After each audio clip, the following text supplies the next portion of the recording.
And we're going to kick off the show with Benjamin Šeško. Once again, talking about this man.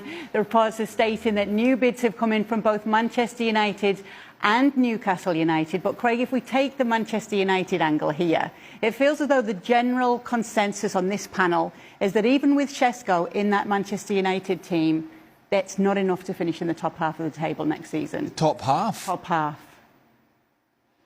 I would expect him to be in the top half.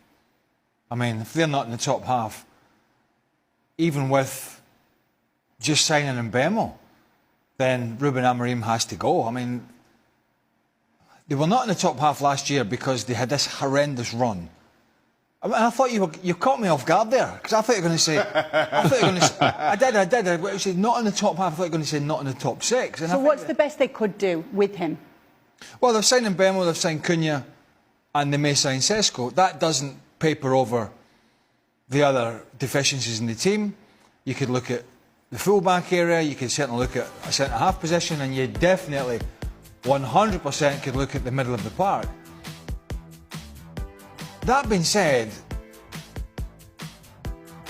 I mean, currently it would be a struggle, I think, to get in the top six, but the top half of the Premier League, Manchester United, with one of the most respected young managers in the game, albeit he struggled and has struggled since he came in, with international footballers all over the team, all over the squad, and we can debate whether they're good enough to be on the Liverpool. Well, it's not a debate. They're not on the level of Liverpool and Arsenal and I suppose City and Chelsea and all the sort of runners and riders that are chasing, like Newcastle and Aston Villa and one or two others. They're not on that level, but come on.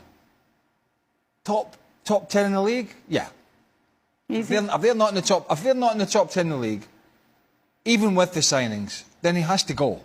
I mean, it's not even difficult. So with these signings and maybe one or two, I think there's a lot more expected of him than finishing, 9th or 10th in the Premier League. That's totally unacceptable.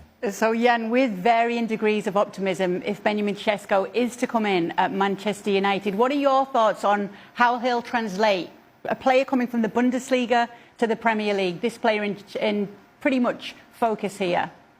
Yeah, well, the last former Red Bull Salzburg striker who came to Dortmund and went to Manchester, he did okay, Erling Haaland.